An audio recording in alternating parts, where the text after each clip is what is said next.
भूतनी अपने घर की छत पर बैठे हुए बातें कर रहे थे और अपनी किस्मत को कोस रहे होते हैं। ये भी क्या जिंदगी है, मरने के बाद भी हम मरे हुए नहीं लगते। ऐसा लगता है जैसे अभी भी जिंदा है। हमारा तो बस शरीर मरा है, हम वही के वही है। क्यों, सच बोला ना गुन्नू के पिताजी? काहे का पिता? ऐसी औलाद होने से तो अच्छा था कि हम बे औलाद रहते। इतनी मन्नतें मांगने पर कितने सालों बाद बेटा हुआ और उसी बेटे ने दौलत के लालच में आकर हमें मार डाला। बड़ा कहता था हमसे कि मरोगे तो अपने साथ लेकर जाओगे पैसा। आज देखो वो बात सच हो गई बेटे की। हम मर गए और मरने के बाद सारी दौलत अपने साथ ले आए। ऐसे बेटे को तो मैं 1 रुपया भी ना दूं। तुमने बिल्कुल सही कहा गुन्नू के पिताजी, ऐसी औलाद से तो बे औलाद होना ठीक है। और ये तो मुझे बार बार गुन्नू के पिताजी क्या बोलती रहती हो? आज के बाद मुझे गुन्नू के पिताजी मत बोलना। ठीक है, नहीं बोलूंगी, पर इस धन का हम क्या करें? उस दुष्ट बेटे को तो हम दे नहीं सकते और हमेशा इसे अपने साथ लेकर घूम नहीं सकते। ये धन और पैसा हमारी खून पसीने की कमाई है। सालों से हमने इस धन को इस छत पर बने स्टोर रूम में छिपा कर रखा, बेटे की नजरों से बचाकर। उसने कभी सोचा भी नहीं होगा कि हमने सारा धन और पैसा इस जगह छिपा रखा था। बातें करते हुए अचानक भूतनी की नजर एक रिक्शे वाले रघुवीर पर जाती है। वो रिक्शा वाला अपने दोनों हाथों से रिक्शे को खींचता हुआ उसे चलाकर ले जा रहा था। सुनो जी, वो देखो उस रिक्शे वाले को। मेरा आज बहुत मन है खुली हवा में घूमने का। चलो उसके रिक्शे पर बैठकर कहीं घूमने चलते हैं। भूत और भूतनी अपने खून पसीने की कमाई को वही छत पर बने स्टोर रूम में छुपा देते हैं और एक साधारण इंसान का रूप बना लेते हैं। भूत और भूतनी रूप बदलकर रिक्शे वाले के पास पहुंचते हैं और उससे बोलते हैं, ओ रिक्शे वाले, अगर तुम्हारा रिक्शा खाली है तो चलोगे जरा हमें अपने रिक्शे में बिठाकर कहीं भी ले चलो। शायद तुम दोनों भूल गए हो कि अभी बहुत रात हो चुकी है और मैं अपने घर जा रहा हूँ। अब पहले ही बहुत देर हो चुकी है।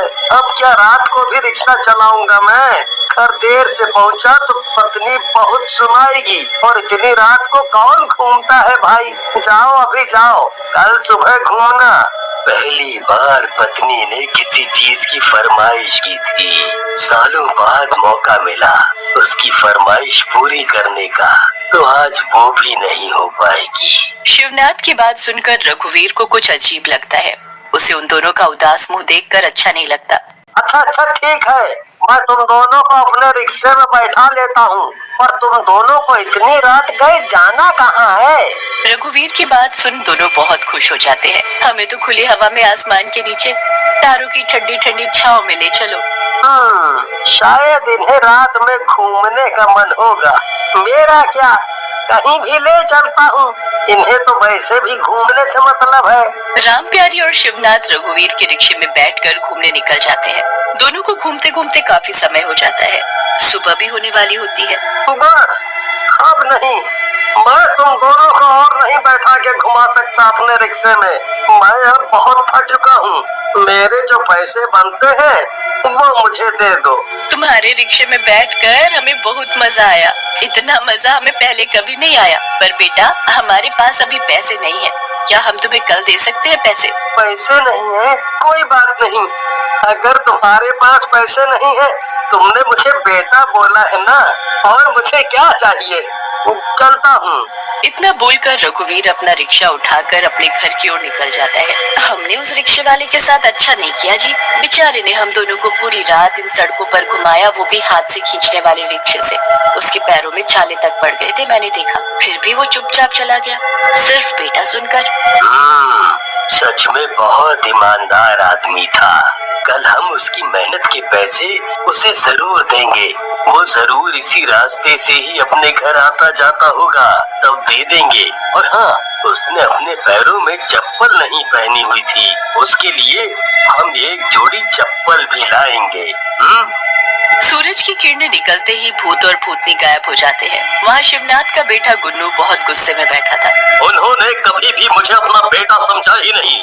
मैंने उनकी कितनी सेवा की, फिर भी उन्होंने कभी भी मुझे उस धन के बारे में नहीं बताया। मैंने कितनी बार पूछा उनसे, उन्होंने हमेशा उस बात को टाल दिया। अरे मरने से पहले उस धन के बारे में बता कर नहीं जा सकते थे वो? अगर अपने बहू बेटे को दे जाते सारी धन दौलत तो उनका क्या चला जाता? उनके बेटे का ही भला होता और क्या। मेरा मन कहता है कि वो धन दौलत हमें एक न एक दिन जरूर मिलेगी। ऐसे ही पूरा दिन निकल जाता है। रात फिर से आती है। राम प्यारी और शिवनाथ भूत और भूतनी बनकर उसी घर की छत पर बैठे होते हैं। क्या हुआ राम प्यारी, तुम उस तरफ नजर गड़ाकर क्या देख रही हो? क्या बात है, तुम कुछ ज्यादा सोच रही हो उसके बारे में? मुझे उसमें कुछ अजीब लगा, कुछ अपना अपनापन सा लगा, जैसे मैं उसे पहले से जानती हूँ, जैसे उसे मेरे बेटा बोलने पर लगा, बिल्कुल वैसे ही। वो देखो, वो रिक्शे वाला आ गया। सुनो जी, जल्दी अपना रूप बदलते हैं और उसके पास चलते हैं। दोनों फिर से अपना रूप बदलते हैं और रघुवीर के पास पहुँचते हैं। क्या आज भी तुम दोनों को घूमने जाना है?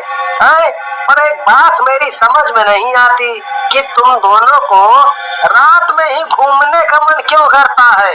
रात को तुम लोग मुझे पकड़ लेते हो और पूरी रात इन सुनसान सड़कों पर दौड़ाते हो। कल तुमने हम दोनों को पूरी रात घुमाया और हमने तुम्हें उसके पैसे भी नहीं दिए, क्योंकि कल हमारे पास पैसे नहीं थे। ये लो तुम्हारे पैसे, और हाँ, मैं तुम्हारे लिए एक चीज लाई हूँ, ये चप्पल। तुम्हारे पैरों में हमारी वजह से छाले पड़े, इसलिए हम तुम्हारे लिए ये चप्पल लाए। तुम बहुत ही अच्छे इंसान हो। लो बेटे, इसे पहन लो। आपने मुझे बेटा बोला और कल भी बेटा कह के मुझे बुलाया। माँ बाप से भला कभी कोई बेटा पैसे ले सकता है? इसीलिए कल मैंने आपसे पैसे नहीं लिए थे। मेरे माँ बाप तो मेरे बचपन में ही चल बसे, अब तो उनकी सूरत भी ध्यान में नहीं कि कैसे दिखते थे। आपने बेटा बोला तो मुझे आप दोनों में अपने माँ बाप नजर आए। आज मैं बहुत खुश हूँ, बहुत खुश हूँ। आप दोनों जल्दी मेरे रिक्शे में बैठिए, आज मैं आप दोनों को पूरा शहर घुमाऊंगा। हाँ, पूरा शहर। रघुवीर रोज दोनों को अपने रिक्शे में घुमाता। ऐसे ही कई दिन बीत गए। एक रात रघुवीर अपना रिक्शा लेकर नहीं आया तो भूत और भूतनी दोनों बहुत परेशान हो गए कि आखिर रघुवीर आज क्यों नहीं आया। इसलिए दोनों रघुवीर को ढूंढने निकल पड़ते हैं। ढूंढते ढूंढते आखिरकार उन्हें रघुवीर का घर मिल ही जाता है। ये क्या, ये रिक्शे वाला तो बहुत ही गरीब है।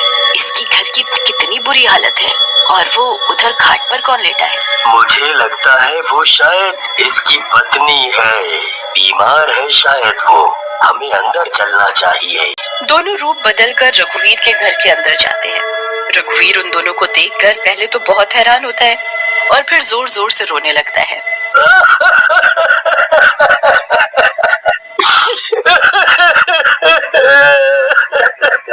ये मेरी पत्नी है और ये बहुत बीमार है। इसके इलाज के लिए मेरे पास पैसे नहीं है। डॉक्टर ने बोला है अगर जल्दी इलाज नहीं कराया, वक्त पर दवा गोली नहीं दी तो मेरी पत्नी की जान चली जाएगी। दुखी मत हो बेटा, वो ऊपर वाला सब देख रहा है, वो तुम्हारी मदद जरूर करेगा। तुम्हारी पत्नी बिल्कुल ठीक हो जाएगी। रघुवीर को दिलासा देकर भूत और भूतनी वहाँ से बाहर आ जाते हैं। सुनो जी, मैं सोच रही थी जो पैसा और धन हमारे पास रखा है वो सब हम रघुवीर को दे देते हैं। उससे वो किसी अच्छे अस्पताल में अपनी पत्नी का इलाज करा सकता है। उसकी गरीबी भी उनसे दूर हो जाएगी। ये तुमने बहुत अच्छी बात कही। भूत और भूतनी अपना सारा धन और पैसा निकाल कर रघुवीर के पास ले आते हैं। ये लो बेटा, और हाँ, इसे लेने के लिए मना मत करना। ये हमारे जीवन भर की कमाई है, हमने अपने बेटे के लिए जोड़ कर रखी थी। ये तुम रखो, इससे अपनी पत्नी का इलाज करवाओ। मैं इसे क्यों रखूं? ये तुम अपने बेटे को दो, ये सब उसका है, ना कि मेरा। हमारा बेटा हमारा होकर भी हमारा नहीं है। उसने तो हमें जीते जी मार दिया।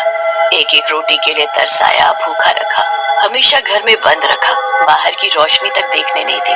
मतलब क्या? मैं तुम लोगों का मतलब नहीं समझा। दोनों अपना असली रूप रघुवीर को दिखा देते हैं। दोनों को भूत और भूतनी के रूप में देखकर रघुवीर हैरान हो जाता है। ज्यादा मत सोचो, इस धन और पैसे को लो और जल्दी से अपनी पत्नी का किसी अच्छे से अस्पताल में ले जाकर इलाज कराओ।